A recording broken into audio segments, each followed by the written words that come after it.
Jesus is the reason for the season. मैं इसको थोड़ा सा रिफ्रेश करना चाहता हूं। Yes, Jesus is the reason for the season, but let not season be the focus of it. कई बार हमारा सारा फोकस कहां पर है? सीजन पर। केक बनाना है, खिलाना है, ये करना है। अरे यीशु मसीह कहां है? फैमिली प्रेयर्स कहां है? वचन पढ़ना कहां है? साथ में आराधना करना कहां है? संडे को चर्च तक छोड़ने के लिए तैयार है हम। बताएं क्यों? क्योंकि केक बनाने के लिए अपॉइंटमेंट नहीं मिलेगा। आपको लगता है यीशु मसीह ये जानकर खुश होगा या ये देखकर खुश होगा?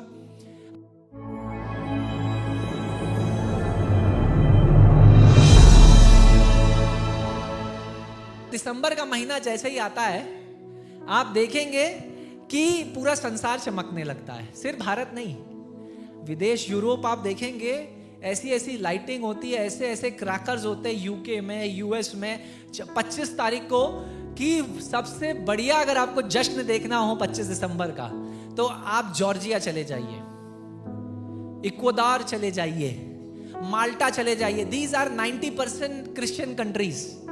आप जाएंगे, आपको पता चलेगा 7 ऐसे देश हैं जो मसीहत को अपना धर्म बना चुके हैं। तो ऐसे देशों में आप देखेंगे एक लंबा जश्न, और ये सिर्फ भारत में नहीं लेकिन विश्व भर में मनाया जाने वाला एक पर्व है, एक त्योहार के रूप में, राइट?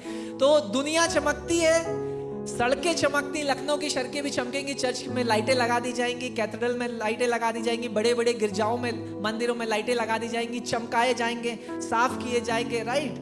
और तारे लटकाए जाएंगे, और पेड़ सजे हुए मिलेंगे आपको हर घर में, और कैरल करते हुए, जैसा अनाउंसमेंट भी हुआ, हम लोग कैरलिंग भी करेंगे। घर चमकते हैं, कलीसियाएं चमकती हैं, मार्केट बाजार चमकते हैं, लेकिन इन सारी सुंदरता के बीच क्या हमारे दिल चमक रहे हैं? एक बड़ी आत्मिक गंभीरता के संग मैं बात करना चाहता हूं। We prepare our homes, but do we prepare our hearts? हम अपने घरों को तैयार करते हैं, गिरजाओं को तैयार करते हैं, अपने मकानों में व्हाइट वॉश कराते हैं, सबसे अच्छी डेकोरेशन लगाते हैं, लेकिन हम में से कितने अपने दिलों को तैयार कर रहे हैं? आई एम नॉट अगेंस्ट डेकोरेशन। कृपया कर ये मत सोचिएगा कि मैं ये कह रहा हूं कि मैं डेकोरेशन के विरोध में। मेरी पत्नी खुद बड़ा स्पेसिफिकली मुझसे लड़ करके ये नहीं ये वाला लाओ, ये नहीं ये वाला लाओ, तो मैं उसके अगेंस्ट नहीं हूं। लेकिन मैं हमेशा, मैं और मेरी पत्नी इस बात को एनालाइज करते हैं कि हमारा फोकस किस पर है। ये सिर्फ डेकोरेशन के विषय में है, या ये उस उद्धारकर्ता के विषय में जो जिंदा है और आज भी मेरे जीवनों पर राज करता है। Hallelujah. It is possible to have a decorated environment। ये बड़ा संभव है कि इस मौसम में, इस सीजन में आपके पास साज सजावट का पूरा वातावरण हो। घर सजे हैं, रेंडियर लगे हैं, सब कुछ। सॉक्सेस का पता नहीं मुझे कहां से, पता नहीं, ये समझ नहीं पा रहा हूं मैं। ऐसे ऐसे डेकोरेशन है कि क्रिसमस में सॉक्स का क्या लेना देना है? Not able to understand. Maybe winters हैं तो आप सोच रहे हैं घर में, I don't know, somehow I am not able to relate. हाँ, स्टार का एक बड़ा सिग्निफिकेंस है, Whatever it is, रेंडियर है, और कहीं कहीं जगह सेंटा क्लॉज भी है। हाँ, वो हॉर्स का, हाँ करेक्ट। लेकिन वो अभी हॉर्स शू नहीं है, वो अभी क्या है, हमारे जैसे नॉर्मल सॉक्स में देखता हूँ लगे हुए, सजे हुए घरों में। आपने देखा रेड कलर के सॉक्सेस? और उसके पीछे भी कोई कहानी है, वो हमारे पास समय नहीं है, लेकिन आज की सुबह हम उस पर मनन नहीं करेंगे। लेकिन ये बड़ा लाजमी सा दिखता है कि कई बार घर तैयार हैं, गिरजाएं तैयार हैं, गिरजाओं का मतलब समझ रहे हैं, इमारतें तैयार हैं, बाजार तैयार हैं, और केक बनाने वाली बेकरियां भी तैयार हैं, और आप भी तैयार हैं, लेकिन हृदय तैयार नहीं है। It is possible to have undecorated heart and unprepared heart. ये संभव है कि इस मौसम में कहीं आपके दिल साथ सजाए गए या नहीं गए। इस मौसम में यह भी संभव है कि बाजार तो सजा है, लेकिन मेरा दिल क्या उस मसीहा का स्वागत करने के लिए सजा है या नहीं है? अभी इस महीने में आप कॉल मिलाइए किसी को, ये प्रार्थना है, भैया मैं बहुत बिजी हूं। क्या बिजी है? व्हाइट वॉश करा रहा हूं, टाइल लगवा रहा हूं। साल में किसी घर में व्हाइट वॉश हो ना हो, सारे लेबर मिस्त्री आपको कहां मिलेंगे? मसीहों के वहां। ये सच है। और उनकी भी डिमांड बड़ी हाई हो जाती है, तो वो पैसा भी डबल लेते हैं, पता है आपको? मैं इसको गलत नहीं कह रहा हूं, मेरे को गलत मत समझिए। मैं ये कह रहा हूं, इतना पैसा, इतना समय बाहरी साज सजावट के लिए, कितना पैसा कितना समय दिल की सजावट के लिए। Let us think. आपको पता है इस क्रिसमस कुछ बॉक्सेस हमारे पास आए कपड़ों के डोनेशंस के। तो मेरे बच्चों से कल के दिन कहा बॉक्सेस ओपन करके तुम लोगों को जो चाहिए तुम इसमें से निकाल लो।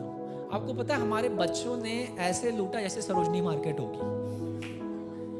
लेकिन ये सब सेकंड हैंड क्लोथ्स हैं बाय द वे, ये सब ब्रांड न्यू क्लोथ्स नहीं है, क्योंकि हमने हमारे जवानों को सिखाया सब पहनो और पैसा बचाओ और उसको सेवा में लगा दो। क्योंकि Christmas is not about buying new clothes every year. समझ रहे हैं आप? क्रिसमस इस विषय में नहीं मैं हर साल एक नया कपड़ा खरीदना है। कईयों के लिए सिर्फ वो शॉपिंग के विषय में हो जाता है। It is about Jesus. ये सिर्फ यीशु के विषय में है। You can practice religion without being spiritual. आप एक धर्म के पीछे चल सकते हैं लेकिन बिना आत्मिक हुए। इसका मतलब क्या हुआ? आप क्रिसमस बना सकते हैं बिना मसीहा के।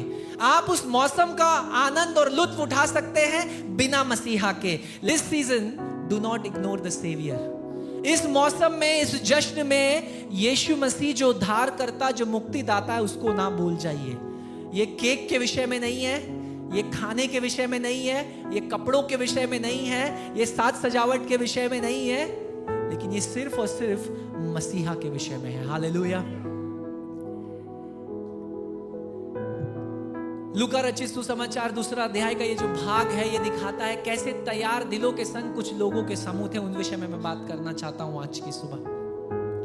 3 लोग जो इस पूरे यीशु मसीह के जन्म का जो व्याख्यान है, इसमें 3 लोगों का समूह बड़ा ही महत्वपूर्ण है। पता है कौन कौन? एक यूसुफ और मरियम। मरियम क्यों? क्योंकि वो यीशु मसीह की मां थी। उसको चुना गया स्वर्ग से कि वो यीशु मसीह को जन्म दे। दूसरा समूह गडरिये, चरवाहे। तीसरा समूह मजूसी या वो ज्ञानी ज्योतिषी या ज्ञानी पुरुष जो पूर्व से आए। ये 3 लोगों का समूह किसी भी नैरेटिव में, किसी भी प्ले में अगर आप देखेंगे, हमारा चर्च भी करेगा, अलग अलग जगह होंगे, आपको ये 3 लोग जरूर दिखाई देंगे। मरियम और यूसुफ। उसके बाद कौन दिखाई देगा आपको? गडरिये। उसके बाद आपको कौन दिखाई देगा? मजूसी। मजूसी यानी ज्ञानी पुरुष, ज्योतिषी जो पूर्व से आए थे। तो मैं 3 समूह के विषय में आपसे बात करना चाहता हूं कि कैसे इन 3 अलग अलग लोगों के समूह ने अपने हृदयों को उद्धारकर्ता के लिए तैयार किया। घरों को नहीं, बाजारों को नहीं, बेकरीज को नहीं, लेकिन इन्होंने कैसे अपने दिलों को तैयार किया यीशु मसीह के आगमन के लिए। बाइबल बताती है जब यीशु मसीह का आगमन हुआ, लूका 2:7, क्योंकि वह अपने पहलौठा पुत्र जनी मरियम, और उसने उसे कपड़े में लपेट कर चरनी में रखा, क्योंकि उनके लिए सराय में भी जगह ना थी। आप में से जितनी माएं हैं यहां बैठी हैं, या जितने माँ बाप यहां बैठे हैं, कौन कौन ये चाहता है कि उसके बच्चे का जन्म सराय में हो? कोई ये चाहता है? आप सबसे बेस्ट हॉस्पिटल, सबसे अच्छा डॉक्टर, सबसे अच्छे स्थान को उसके लिए तैयार करेंगे। लेकिन बाइबल ये बताती है कि यीशु मसीह के जन्म के बाद उसके लिए कोई रखने के लिए कोई स्थान नहीं था, उसके रहने के लिए कोई स्थान नहीं था। यानी यीशु मसीह का जन्म किसी सजे हुई जगह में, किसी सजे हुए घर में, किसी सजी हुई इमारत में, किसी आलीशान जगह में नहीं हुआ, लेकिन उसका जन्म तैयार हृदयों में हुआ, तैयार दिलों में हुआ। भले ही मरियम और यूसुफ के पास बड़ा घर नहीं था, सराय में भी जगह नहीं थी, लेकिन उनके दिल उस इमैनुएल को लेने के लिए तैयार थे, जिसका मतलब है प्रभु हमारे साथ है और हमारे साथ रहेगा। उसको ग्रहण करने के लिए तैयार थे मेरे प्रियो। Jesus had no decorated surroundings. जब यीशु मसीह का जन्म हुआ, उसके पास कोई साज सजावट किया हुआ घर, और यहां तक बाइबल बताती है सराय में भी जगह नहीं थी। आपको पता है चरनी क्या होता है? जिसमें जानवर चरते हैं। अभी भी आप गांव में जाएंगे, चरागाह होती है, चरनी, चरनी में वो भूसा डालते हैं, उसमें वो मुंह डालकर खाते हैं। उस चरनी में भूसा रखा यीशु मसीह को उसके ऊपर रखा गया, क्योंकि जगह नहीं थी। क्या आज आपके दिलों में यीशु मसीह के लिए जगह है? Just a question to think. घरों में बहुत जगह है, 3 BHK, 4 BHK, 5 BHK, लेकिन दिल में यीशु मसीह के लिए जगह है कि नहीं है? यीशु मसीह किसी राजमहल में पैदा नहीं हुआ, लेकिन एक चरागाह में। यीशु मसीह के पास कोई क्रिब नहीं था। आपको पता है क्या होता है पालना रखने के लिए? जब बच्चे जन्म होते हैं ना, क्रिब, आजकल के पेरेंट्स ना, हम अच्छी चीज है, बच्चों के लिए हम लोग क्रिब खरीदते हैं, उसमें झूला होता है, उसको आप हिलाते रहते हैं छोटे बच्चों को रखकर। लेकिन यीशु मसीह के पास वो भी नहीं था। उसे चरनी में रखा गया, चरनी में रखा गया। कपड़े नहीं थे। बाइबल बताती है कपड़े लपेट कर, पुराने कपड़े लपेट कर उसको वहां रखा गया। और बताते कोई जश्न नहीं, कोई मिठाई नहीं, कोई लड्डू नहीं, कोई केक नहीं, कुछ नहीं, लेकिन एक शांत सी रात। There's a song, Silent Night, Holy Night। वो शांत रात, वो पवित्र रात। कोई जश्न नहीं, कोई लाइट नहीं, कोई पटाखा नहीं, कोई शोरगुल नहीं, सब शांत, लेकिन स्वर्ग जश्न मना रहा था। हालेलुया। मेरे प्रियो, जब हमारे दिल यीशु मसीह के लिए तैयार हो ना, हो सकता है शारीरिक रीति से जश्न ना दिखाई दे, लेकिन आत्मिक रीति से स्वर्ग जश्न जरूर मना रहा है। हालेलुया। जैसे ये बेटा जब लौट आया ना, कलीसिया इसी के विषय में है कि जब बेटा घर लौट आया तो बाप ने ये नहीं पूछा कि तूने पैसा उड़ा दिया। बाप ने कहा आज मैं दोबारा तुझे अपने बेटे के रूप में गले लगाता हूं। हालेलुया। मेरे प्रियो, हम और आप क्या अपने हृदयों को यीशु मसीह के लिए तैयार कर रहे हैं? स्वर्ग ने चुना वो चरागाह, लेकिन आज स्वर्ग आपके हृदयों को चुनना चाहता है। परमेश्वर एक सजे हुए घर की खोज नहीं कर रहा था, लेकिन एक वो स्वागत करने वाले दिल की खोज कर रहा था। और प्रकाशित हुआ की किताब बताता है, देखो मैं तुम्हारे दरवाजे के द्वार पर खड़ा होकर खटखटाता हूं, और जो खोलेगा मैं ना केवल अंदर आऊंगा, लेकिन मैं उसके साथ संगति करूंगा, खाना खाऊंगा, बैठना चाहता। यीशु मसीह सिर्फ आपके जीवनों में आना नहीं चाहता, सिर्फ जीवनों का परमेश्वर नहीं बनना चाहता, लेकिन वो आपके संग संगति करना चाहता है, फेलोशिप करना चाहता है। आपके बिजनेस, आपकी नौकरी, आपके परिवार, आपके जीवन के हर एक पहलू का परमेश्वर बनना चाहता है। ये गाना आसान है, तू बढ़े मैं घटूं, लेकिन हम उल्टा ही कर रहे हैं, मैं बढ़ूं और तू घटता चला जाए। हर साल मार्केटिंग वाली कंपनियां, डेकोरेशन वाली कंपनियां का बजट और टर्नओवर बढ़ता जा रहा है। यू लुक, हर चीज ने कहां से शुरुआत करी? क्रिसमस। और दुर्भाग्य ये है, मैं आपको दुख हो रहा है ये बोलते हुए, हाईएस्ट सेल ऑफ लिकर। मैं डेटा देख रहा था, ये डेटा न्यू ईयर, और उस न्यू ईयर के बाद पता है कौन सा है? क्रिसमस। हम क्या कर रहे हैं? क्या कर रहे हैं हम? संसार में हमें ज्योति बनने के लिए बुलाया, वहां हम लोगों को और गड्ढे में गिराने का काम कर रहे हैं। They are not able to see a difference। परमेश्वर हमारे स्वागत करने वाले हृदयों को, तैयार हृदयों में आना चाहता है, ना कि सजे हुए घर या सजी हुई इमारतों में आना चाहता है। हम कलीसिया को भी सजा रहे हैं लाइट से, देखिए कितनी अच्छी डेकोरेशन है, लेकिन आज की सुबह जब मैं और आप इस मंदिर से बाहर निकलेंगे, परमेश्वर का उपस्थिति खाली है। ये स्थान एक इमारत है, उसकी उपस्थिति आपके दिलों में वास करती है। हालेलुया। पौलुस कहता है कि ध्यान रखो तुम जीवित परमेश्वर का मंदिर हो। हालेलुया। और इस मंदिर को दूषित मत करना। अपने बगल वाले से बोलिए तुम परमेश्वर के मंदिर हो। इस बात को समझिए। और मंदिर में कौन वास करता है? ये परमेश्वर जो सृष्टि करता और राजाओं का राजा और प्रभुओं का प्रभु है। हालेलुया। आज की सुबह ये घर नहीं, ये इमारतें नहीं, ये बाजार नहीं, ये सजे हुए दिलों को ढूंढ रहा है। हालेलुया। मैं कहता हूं आपके पास पैसा नहीं है, केक मत बनवाइए। इस प्रेशर में मत आइए कि मुझे ये करना है।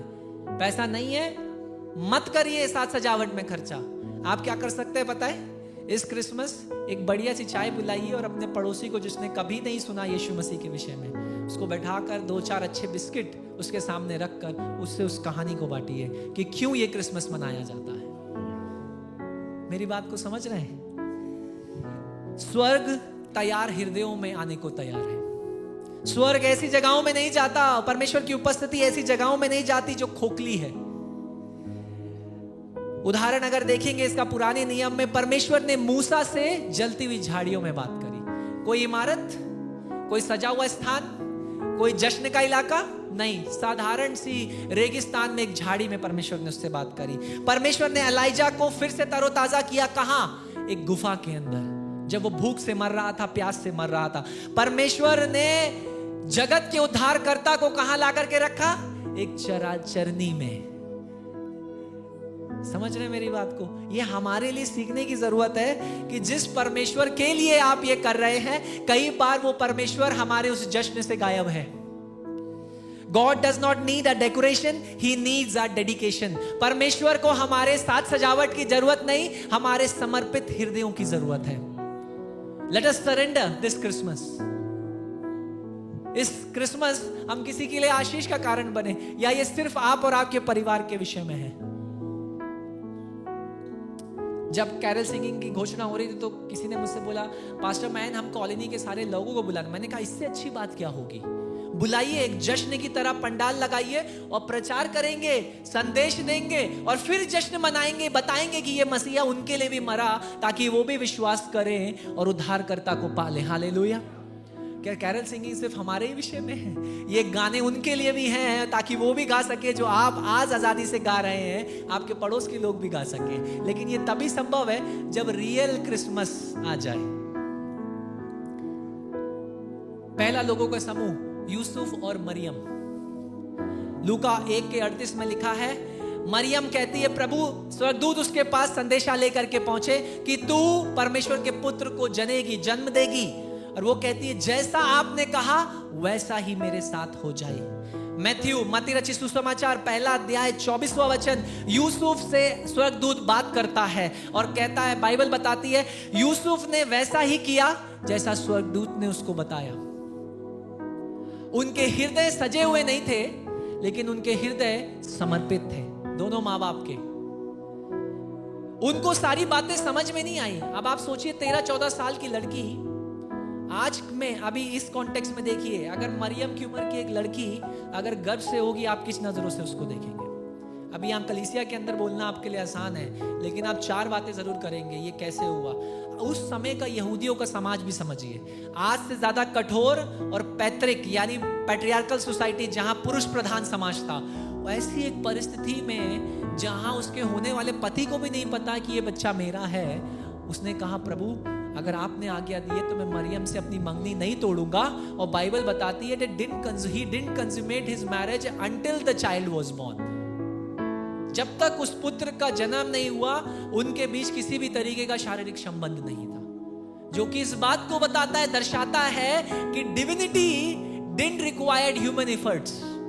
जो इस बात को दिखाता है, जब परमेश्वर को देहधारी होना था, उसके पास एक मां की गर्भ काफी थी। हालेलुया। मेरे प्रियो, उनके पास सजे हुए स्थान नहीं थे, नए कपड़े नहीं थे, खाने के लिए अच्छा खाना नहीं था, लेकिन उनके पास समर्पित हृदय थे जो ये कहने के लिए तैयार थे, हाँ प्रभु, जैसी तेरी मर्जी है वैसे मेरे जीवन में पूरी हो जाए। Obedience prepared their hearts। आज्ञाकारिता ने उनके हृदयों को तैयार किया। उनके हृदयों ने बोला, हाँ प्रभु, इस चरनी में थोड़ी सी जगह है, इसलिए हम यहां पर तेरे पुत्र को रखेंगे। उन्होंने ये नहीं कहा, प्रभु मेरे पास कपड़ा नहीं है, मेरे पास खाना नहीं है, मैं कहां रखूंगा। हमारे पास कई सारे बहाने होते हैं, बट उन्होंने कहा, प्रभु ये थोड़ी सी जगह है, इसको साफ करके हम यहां पर जगत के उद्धारकर्ता को रख सकते हैं। हडसन टेलर का अगर आपने नाम सुना हो, चाइना में मिशनरी थे। अगर आपको समय मिले, फेथ हीरोज करके किताब आती है, उसमें 100 मिशनरीज की कहानियां हैं। हडसन टेलर, चाइना में आज जो अंडरग्राउंड चर्चेस हैं, वो उनकी सेवा का एक रिजल्ट है।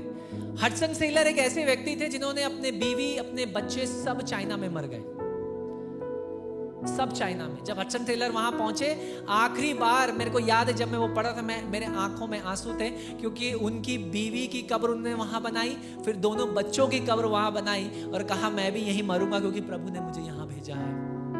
आज्ञाकारिता, मैं आज्ञाकारिता की बात कर रहा हूं। क्या हमारे दिल इस क्रिसमस के मौसम में, इस सीजन में, इस जश्न में तैयार है कि हम उसके वचन के प्रति आज्ञाकारी बने, या सिर्फ मौसम में खोकर, हम चीजों में खोकर, जश्न में खोकर वचन के विरुद्ध भी काम कर रहे हैं, हमें ही नहीं पता चल रहा। इस क्रिसमस आप अपने आप से पूछिए, मैं अपने आप से पूछूं, क्या मैं परमेश्वर के प्रति आज्ञाकारी हूं उन स्थानों में जहां परमेश्वर ने मुझे कायल किया है? क्या आज भी मेरे हृदय में परमेश्वर की योजना, उसकी इच्छा के लिए जगह है, या सिर्फ मेरी मर्जी, मेरी इच्छा और मेरे प्लान्स, मेरी योजनाएं? आप बच्चों से बात करिए जो आज का जेन जी, जेन अल्फा है, मैं टेक्निकल टर्म्स यूज कर रहा हूं, माफ करिएगा, जो आजकल के जवान बच्चे हैं, इनसे आप पूछेंगे तो आपको शॉक होगा, क्योंकि जो क्रिश्चियन यूथ भी है वो भी ये कई बार कहता है, भैया मेरा जीवन, मेरे रूल्स, मेरी लाइफ ना, माई लाइफ, माई रूल्स, माई वे, मेरा जीवन, मेरे तरीके, मेरे नियम, स्वैग इज बीइंग कूल। इसका मतलब होता है हम कूल है, समझ रहे हैं? बच्चों की भाषा में बात कर रहा हूं मैं आपसे। और लेकिन कई बार बड़े भी यही कर रहे हैं, प्रभु तेरी मर्जी नहीं, मेरी मर्जी, मेरी योजना। और सब होने के बाद हम क्या कहते हैं? करने के बाद क्या कहते हैं? धन्यवाद प्रभु। लेकिन करने से पहले कभी नहीं हमने पूछा, प्रभु क्या ये आपकी मर्जी थी, क्या ये आपकी योजना थी? मेरे प्रियो, क्या परमेश्वर आज्ञाकारिता से, ये जश्न की आज्ञाकारिता से बढ़कर है? सामुएल नबी ने साउल से कहा, बलिदान आज्ञाकारिता से बढ़कर नहीं। Obedience is better than sacrifice। आज्ञाकारी होना हमारे बलिदानों से बढ़कर है। हो सकता है संडे दर संडे हम यहाँ अटेंडेंस के लिए आ रहे हो, संडे दर संडे हम दशवांश भी दे रहे हो, संडे दर संडे मिशन प्लेज भी दे रहे हो, संडे दर संडे भेंट भी दे रहे हैं, लेकिन फिर भी कहीं ना कहीं जीवन में आज्ञाकारिता है। हडसन टेलर ने कहा, if Christ is not the God of all, he is not the Lord at all. उसने, हडसन टेलर ने कहा, अगर यीशु मसीह आपके जीवन का संपूर्ण रीति से स्वामी और प्रभु नहीं है, तो वो बिल्कुल प्रभु नहीं है आपके जीवन में। यानी अगर आप 99.9% भी आज्ञाकारी हैं और 0.1% भी अनाज्ञाकारी है, तो भी आप अनाज्ञाकारी हैं। That is the standard of the gospel. ये है सुसमाचार का स्तर। और यीशु मसीह ने कहा, इसी स्तर को, व्यवस्था को मैं और ऊंचा करने के लिए आया। हालेलुया। जो ये लोग कहते हैं कि अभी हम लोग ग्रेस में जी रहे हैं, you know pastor, Jesus loves us, Yeshu Masih प्यार करने वाला परमेश्वर है, तब उनको प्रकाशित हुआ कि किताब खोलकर ये भी देखना पड़ेगा कि ये यहूदा का सिंह न्याय करने वाला राजा भी है। हालेलुया। ये प्यार तो करता है, लेकिन न्याय भी करने आ रहा है। आप में से मैं, हम में से कितने इस यीशु मसीह का स्वागत करने के लिए तैयार है इस क्रिसमस? जो दूसरा समूह था वो थे चरवाहे। और इंटरेस्टिंग सी चीज लगती है मुझे कि अगर आपकी लाइफ में कुछ अच्छा होगा तो आप सबसे पहले किसको सूचना देंगे? जो कुछ मुख्य लोग हैं। जैसे अभी अंशु सिस्टर का, हिमांशु का बेल हुआ तो हमारे पास कॉल आया, पास्टर सैमी के पास, मेरे पास, पास्टर महेंद्र बेल हो गया। मैं जैना को बताया, हम लोग इतने खुश हुए। मैंने कहा जैसे ही आप वहां से निकलेंगी मुझे कॉल करना है दिल्ली से। और कल हम ही लोग उसका बस का टिकट बुक्स कर रहे थे आंचल के साथ, तो मतलब जैसे ही निकलेंगी मुझे कॉल करना है, क्योंकि हम लोग इतने खुश थे। उन्होंने हमसे ये जानकारी बांटी। लेकिन यहाँ स्वर्ग क्या कर रहा है? स्वर्ग इस सुसमाचार की घोषणा हेरोद राजा को नहीं कर रहा है, पिलातुस को नहीं कर रहा है, वो ले जाकर किसी फरीसी या सदूकी को नहीं कर रहा है। किसको कर रहा है पता है? समाज के सबसे घृणित, सबसे छोटे तबके के लोगों को, जो कि चरवाहे हैं, जिनके शरीर से बदबू आती है। पता है आपको? क्योंकि भेड़ों के साथ रहते हैं तो दिन भर चराते हैं। वो समाज के सबसे छोटे स्तर के लोगों, सामाजिक स्तर से। और स्वर्गदूत उनके पास आकर के कहते हैं कि देखो, एक तारा तुम्हें दिखाई दे रहा है और तुम्हारा उद्धार करता जगत का जन है। कितना इंटरेस्टिंग सा है ना कि ये यीशु मसीह ना केवल बिलियनियर्स का परमेश्वर है, लेकिन ये मेरा और आपका भी परमेश्वर है, जो उसे सच्चे दिल से पुकारते हैं। हालेलुया। यानी आपका पैसा, आपका प्रभाव और आपका सामाजिक स्तर यीशु मसीह नहीं देख रहा, यीशु मसीह आपके हृदयों को देख रहा है। क्या वो तैयार है? सबसे पहले लोगों का समूह जिन्होंने सुसमाचार सुना, वो कोई राजा शासक नहीं, लेकिन चरवाहे थे। क्यों? क्योंकि वो समाज के सबसे छोटे स्तर के लोग थे। परमेश्वर ने उनको इसलिए चुना क्योंकि उनके हृदय इतने दीन थे कि वो जो बोला जाए आज्ञाकारी बन जाए। दीन होना बहुत जरूरी है परमेश्वर के राज्य में। बाइबल बताती है जो दीन है परमेश्वर उनको शिरोमणि बनाता है, लेकिन जो घमंड करते हैं परमेश्वर उनका निस्तनाबूद कर देता है। मैं उर्दू शब्द का प्रयोग किया, नाश करता है, विनाश। आप इतिहास के पन्ने उठा करके पढ़िए, Alexander the great, Napoleon Bonaparte, Hitler, आप पढ़ते चले जाइए। मैं नाम ले सकता हूं, पर्शिया का राजा, मैं सारे नाम गिना सकता हूं आपको। लेकिन जिसने दीन हुआ, परमेश्वर ने उसे शिरोमणि बना दिया। हालेलुया। मेरे प्रियो, चरवाहों की तरह होने दे हमारे दिल भी परमेश्वर के सम्मुख दीन बने। इस क्रिसमस के जश्न में, इस क्रिसमस के मौसम में अपना घमंड छोड़िए भाई। किस चीज का घमंड है? इक्लेसियास्tes की किताब कहती है सबोपदेशक की, अरे तुम जिस जीवन पर घमंड करते हो वो इस घास के समान है जो सुबह निकलता है और शाम को मुरझा जाता ही है और हवा उड़ा के ले जाती है। आज आप हैं और कल के दिन आप नहीं होंगे। पिछले संडे मेरे को एक शौक हुआ, पता है आपको? 6th-7th क्लास की एक जवान बेटी को कार्डियक अरेस्ट, दिल का बीमारी, और वो कोलैप्स। मेरे अंडरस्टैंडिंग के बाहर एक जवान बच्चा। That is the reality. यही वास्तविकता है आपके और मेरे जीवन की। कोई गारंटी नहीं है, लेकिन गारंटी ये है कि जो कोई उस पर विश्वास करेगा वो उसका नाश नहीं होगा। वो यहां तो मिट्टी में शरीर जाएगा, लेकिन प्राण आत्मा उस यीशु मसीह से मुलाकात करेंगे। हालेलुया। एक अनंत आशा आपकी और मेरे लिए है मेरे प्रियो, और इसी अनंत आशा की खुशी का स्वागत करने के लिए तो हम लोग मना रहे हैं। और चरवाहों ने ये नहीं कहा, अरे मैं बहुत बिजी हूं अपनी भेड़ों को देखने के लिए, मैं बाद में जाऊंगा। जैसे आपको कहते हैं ना कई बार, जैसे हम लोग कलीसिया में कोई प्रार्थना उपवास की घोषणा करते हैं, आज नहीं हो पाएगा, मैं बहुत बिजी हूँ पास्टर साहब। ठीक है, आज बिजी है, कल आइए, कल भी बिजी है। अभी क्रिसमस में सब बिजी हैं, हम भी बिजी हैं, समझ रहे हैं आप? सब बिजी हैं। लेकिन मेरा कहने का क्या मतलब है, इस बिजीनेस में चरवाहे को मत भूल जाइएगा। हालेलुया। ये चरवाहे सच्चे चरवाहे को भेंट चढ़ाने के लिए, उसकी आराधना करने के लिए जा रहे थे, और मैं और आप भी उसी के चरागाह की भेड़ें हैं। और अगर सिर्फ ये खाने पीने के और साज सजावट के विषय में है, तो चरवाहा कभी हमारे घरों में प्रवेश नहीं करेगा, कभी दिलों में प्रवेश नहीं करेगा। कई बार हम बिजी हो जाते हैं इन सीजन्स में, लेकिन चरवाहों ने कोई एक्सक्यूज नहीं दिया, कोई बहाना नहीं दिया। कहा हम जाएंगे, चलो चलकर बैतलहम में उसकी आराधना करें। कई बार हम लोग कलीसिया आते हैं विद रॉन्ग मोटिव्स, गलत उद्देश्यों के साथ। किस लिए? मुझे चंगाई मिलेगी, किस लिए मेरा कर्जा माफ होगा, किस लिए मुझे छुटकारा मिलेगा। छुटकारा is a right motive by the way, उद्धार एक सही मोटिव है। लेकिन इसके अलावा जो चीजें हैं ना, चंगाई और ये सारी चीजें, आर्थिक समस्याएं, चुनौतियां, ये सब प्रभु करेगा, ये बाय प्रोडक्ट है, ये आपको मांगने की भी जरूरत नहीं है। लेकिन करना क्या है पता है आपको? कलीसिया आने का उद्देश्य क्या होना चाहिए? बाइबल बड़ा बताती है अच्छे से। चरवाहे जाकर, आओ हम जाकर उसकी आराधना, उसकी स्तुति, उसकी प्रशंसा करेंगे। हालेलुया। आप और मैं जब संडे की तैयारी करते, कितने ये कहते आज जाकर मैं अपने राजाओं के राजा और प्रभुओं की प्रभु की स्तुति करूंगा। हालेलुया। या कुछ ऐसे कहकर निकलते, आओ आज ये समस्या, इसको वेदी पर रखेंगे, उसके फाटकों में प्रवेश करूंगा धन्यवाद के साथ, उसके आंगनों में स्तुति गाऊंगा। और जब आप स्तुति और आराधना गाएंगे, समस्याएं, वो दीवारें अपने आप ढहनी शुरू हो जाएंगी। हालेलुया। मेरे प्रियो, सच्ची आराधना बड़ी बड़ी दीवारों को गिरा सकती है। यरीको की दीवार, जिसको इतिहास गवाह है कोई नहीं कूच कर पाया।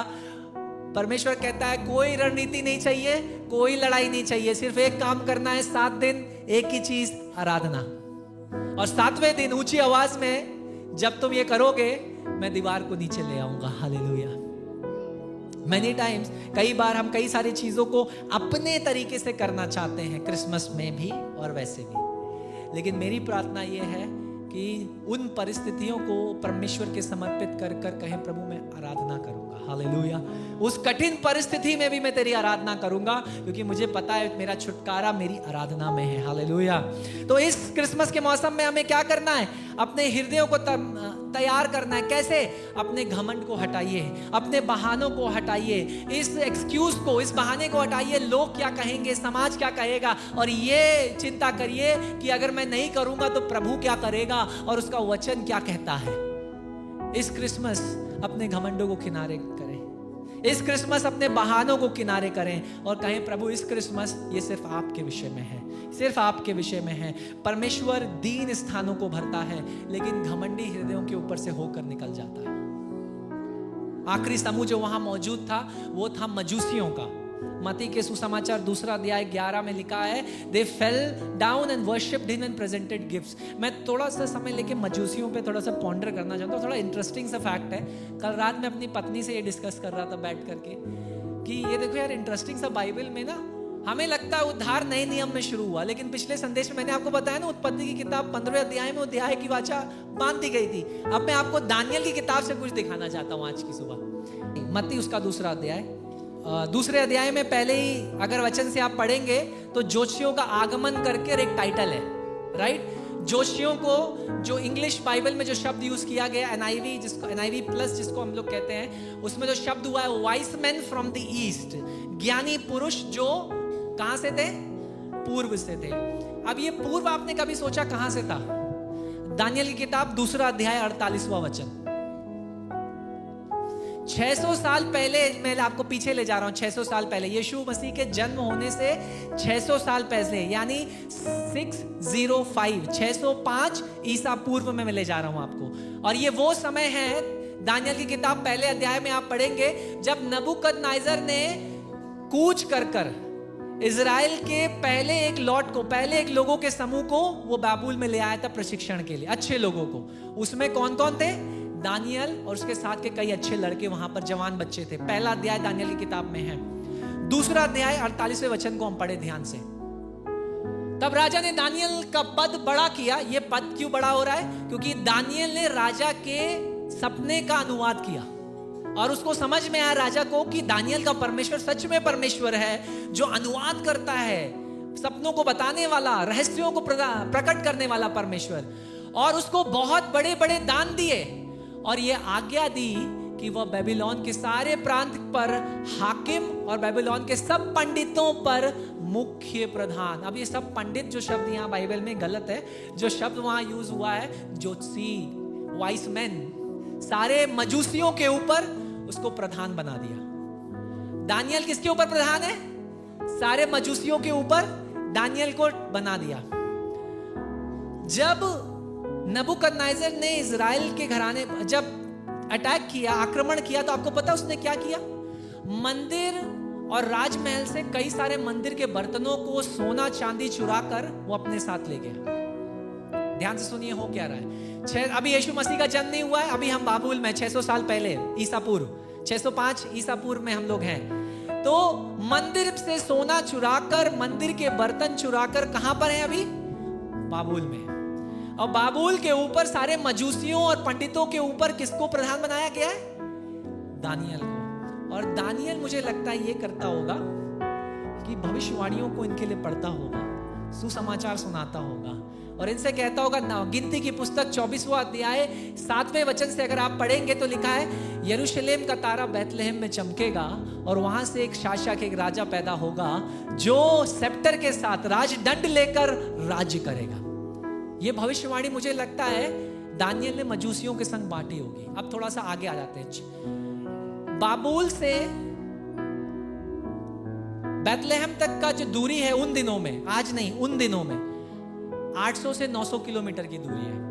और मैं देख रहा था कितना समय लगेगा अगर ये लोग वहां से आने के। 4 महीने कम से कम लगेंगे ऊंटों के ऊपर यात्रा करते हुए, रेगिस्तान रेगिस्तान रेगिस्तान। आज ये जो दूरी है ये सिर्फ 70 किलोमीटर है, अच्छा रोड और ऊन होने के कारण। उन दिनों 800 से 900 किलोमीटर, आज का मॉडर्न डे इराक है बाबुल, आज का जो इराक है वो उन दिनों में बेबीलोन हुआ करता था।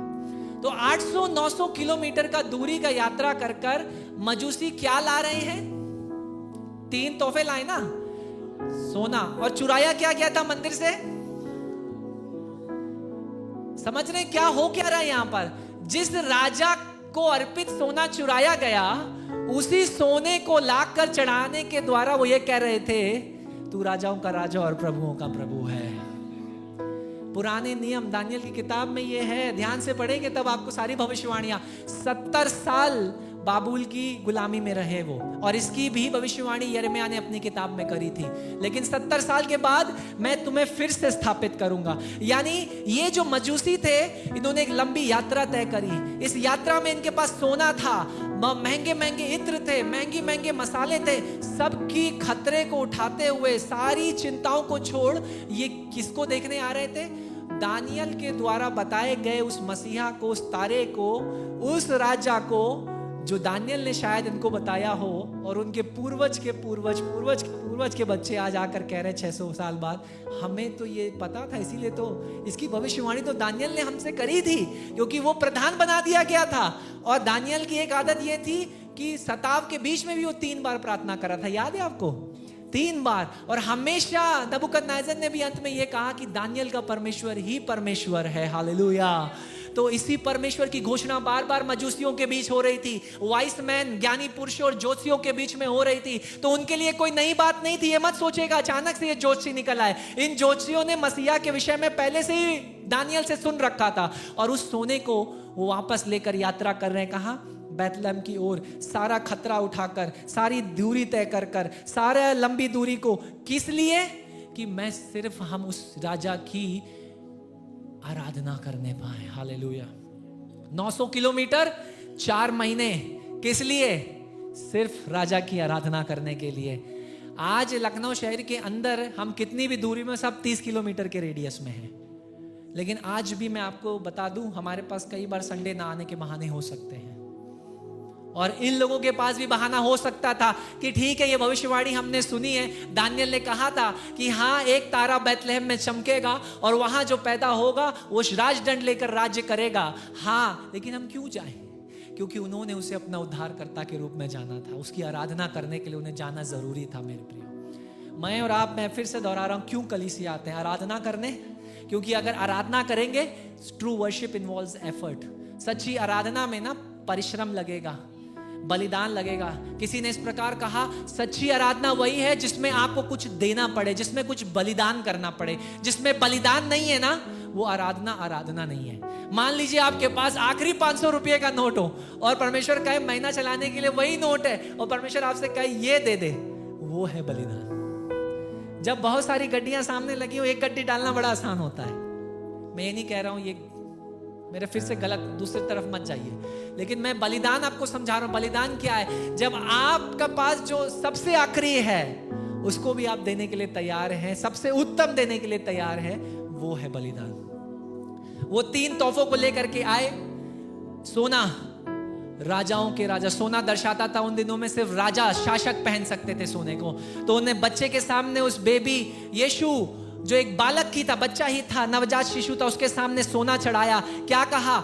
तू सोना देने के द्वारा कि तू राजाओं का राजा है और प्रभुओं का प्रभु है। उसके बाद उन्होंने फ्रैंकिनसेंस में एक सबसे महंगा इत्र चढ़ाया। और वो बता, उस दिनों में उस धूप, ये धूप थी, बत्ती थी, इसका प्रयोग किस लिए होता था? मंदिर के अंदर खाली याजक और महायाजक इसका प्रयोग कर सकते थे, और किसी को अनुमति नहीं थी। तो जब उन्होंने ये धूप चढ़ाई, वो ये कह रहे थे, तू ही हमारा महायाजक होगा। हालेलुया। और ये नए नियम में देखा, जीसस, यीशु मसीह हमारा महायाजक बन गया। हालेलुया। और आज भी वो परमेश्वर पिता के दाहिने हाथ पर बैठकर हमारे लिए मध्यस्थता कर रहा है। हालेलुया। और उसके बाद तीसरी चीज, उन्होंने इत्र, सबसे महंगा इत्र, मिर। अगर इसके भी पीछे एक बड़ी कहानी, लेकिन आई डोंट हैव टाइम। लेकिन वो कहते हैं उन दिनों में इस इत्र को खाली इतना महंगा था कि जो बड़े बड़े लोग, राजा या लीवाइट्स या महायाजक मरते थे, उनके शरीरों पे लगाए। किस लिए? क्योंकि वो मरने जा रहे थे या मर चुके थे। ये देने के द्वारा वो ये बता रहे थे, तू ना केवल प्रभुओं का प्रभु है, तू ना केवल हमारा महायाजक है, लेकिन तू वो महायाजक और तू वो राजा है जो हमारे पापों के लिए मरेगा और हमें छुटकारा दिलाएगा। हालेलुया। क्रिसमस की कहानी ये है, ये केक के विषय में नहीं है, ये डेकोरेशन के विषय में नहीं है, ये पेड़ों के विषय में नहीं है, ये पत्तियों के विषय में नहीं है, ये यीशु मसीह के विषय में है, जो राजाओं का राजा, प्रभुओं का प्रभु, हमारा महायाजक जन्म लिया। किस लिए? ये जानते हुए कि वो मेरे और आपके लिए मारा जाएगा। ये क्रिसमस की कहानी है।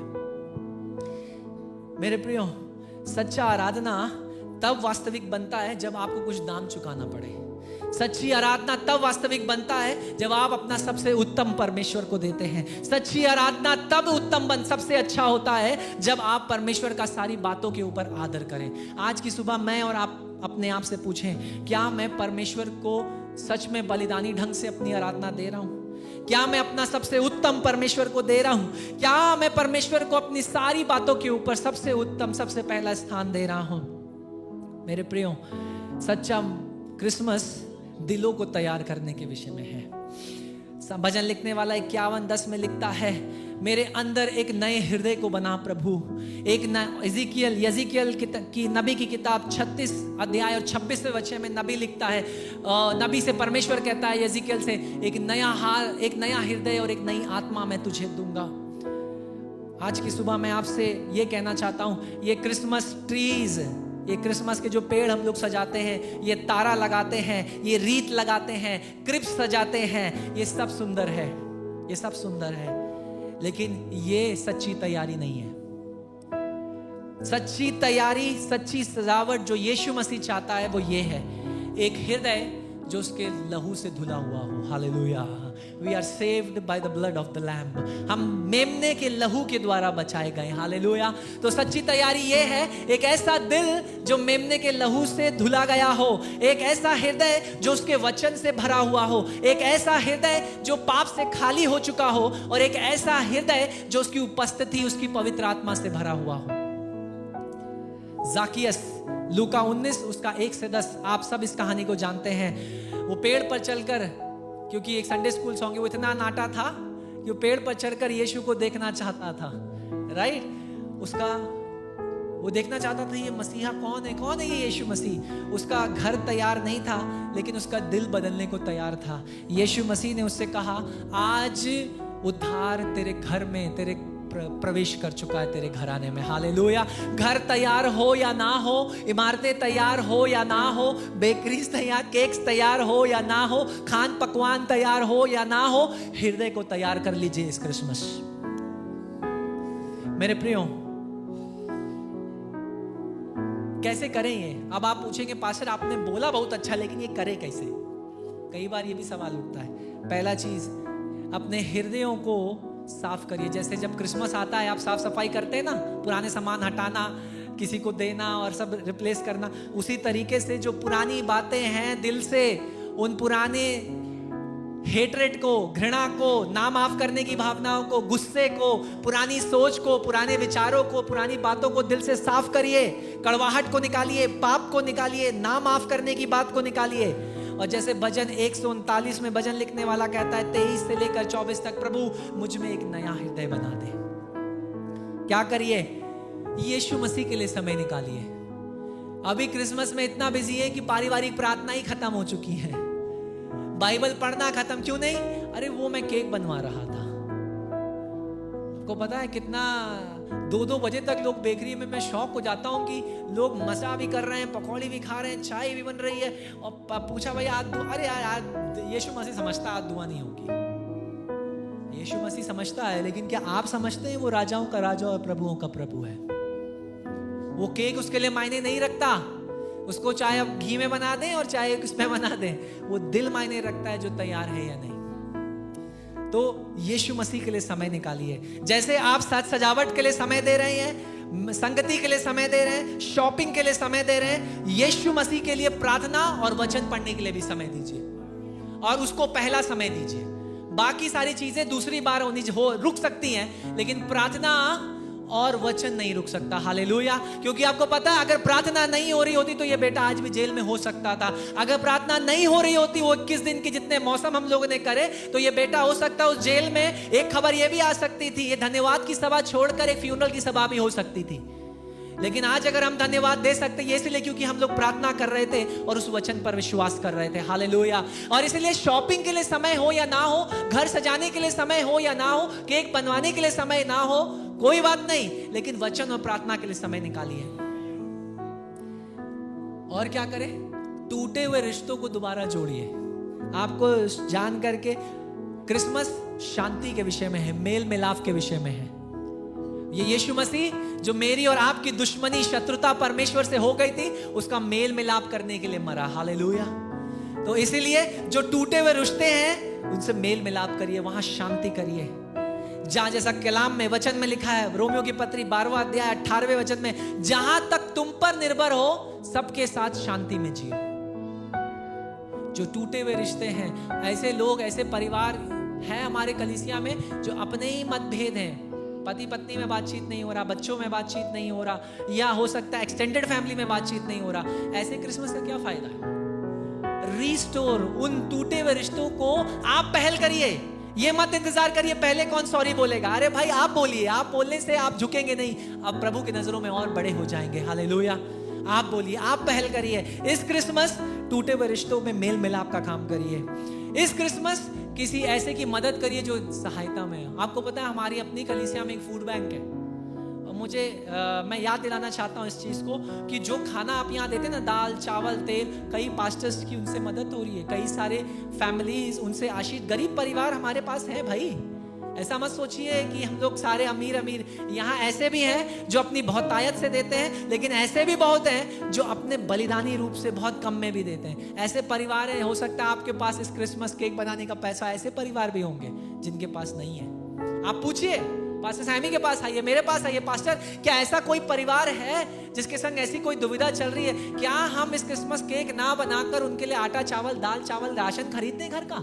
क्या उसके बच्चे की फीस पे हुई है? क्या मैं वो फीस पे कर सकता? आपको पता है कितने बच्चों को हमारा ये चर्च और हमारे यूथ डिपार्टमेंट के थ्रू हम लोग कितने बच्चों की फीस जमा कर रहे हैं? जब मैं इस साल की अगले साल यूथ रिपोर्ट प्रेजेंट करूंगा, मैं आपको बताऊंगा आंकड़े, कितने बच्चों को हम लोग उनकी एजुकेशन पढ़ाई खत्म करने में मदद कर रहे हैं, क्योंकि आप लोग कर रहे हैं। इसलिए मैं फिर से अनुरोध करूंगा, फूड बैंक बंद नहीं हुआ है, फूड बैंक खुला हुआ है, और ये क्रिसमस अच्छा मौका है किसी ऐसे की मदद करने के लिए जिसको पास नहीं है। और अगर आप फूड बैंक में दाल चावल आटा ये सब नहीं देना चाहते तो आप ये भी कर सकते हैं, पास्टर मैं ये पैसा है, इसको आप फूड खरीद के किसी राशन की अगर किसी परिवार में जरूरत हो वहां तक पहुंचा दीजिए। हम सुनिश्चित करेंगे उस परिवार पर वो राशन पहुंच जाए। आप केक खाइए, लेकिन कम से कम दूसरे को रोटी खाने का हक तो है,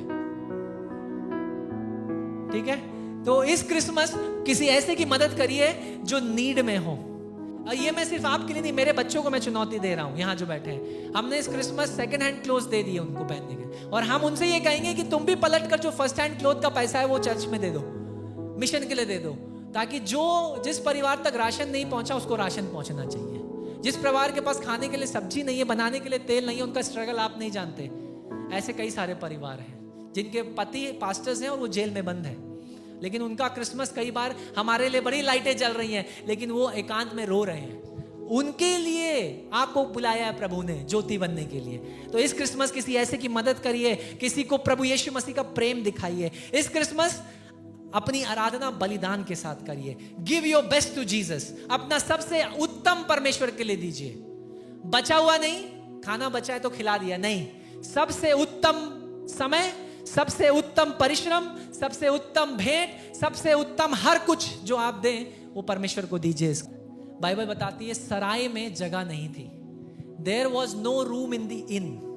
सराय में जगह नहीं थी। लेकिन मैं सवाल ये पूछता हूं, का सराय में तो जगह नहीं थी, ये सच है, लेकिन क्या आज की सुबह मेरे और आपके हृदयों में उसके लिए जगह है? पूछिए अपने आप से। मेरे और आपके परिवारों में उसके लिए जगह है? मेरे और आपके व्यवसाय और नौकरी में उसके लिए जगह है? मेरे और आपके घरों में उसके लिए जगह है? और इससे पहले कि वो यीशु मसीह आपके घरों, आपके परिवार, आपके व्यवसाय, आपकी नौकरी पर आए, वो आपके हृदय में आकर वास करना चाहता है। पूछिए, उन दिनों में तो सराय में बिल्कुल जगह नहीं थी, इसलिए यीशु को वहां रखना पड़ा। क्या आज भी यीशु कहीं घर के किसी कोने में तो नहीं इंतजार कर रहा है, खड़ा हुआ, या बाहर ही खड़ा हुआ है दिल के दरवाजे को खटखटाते हुए, क्या मैं अंदर आ सकता हूं? या आप दरवाजों को खोलकर कहते हैं आजा और मेरे जीवन का राजा बन जा? खुद से मैं पूछूं, क्या मेरे जीवन में वचन के लिए समय है, जगह है? क्या मेरे जीवन में आराधना के लिए जगह है? क्या मेरे जीवन में परमेश्वर की इच्छा पूरी होने के लिए जगह है?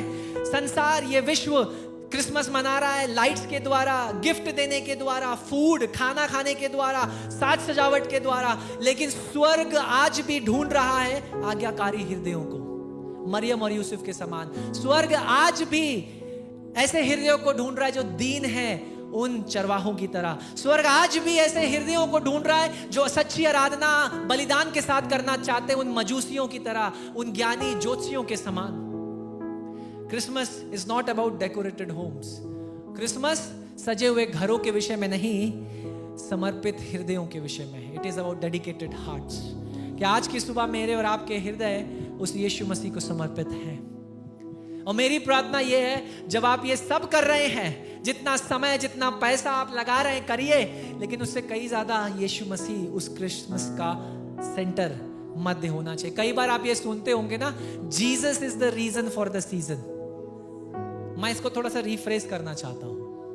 Yes, Jesus is the reason for the season, but let not season be the focus of it. कई बार हमारा सारा फोकस कहां पर है? सीजन पर।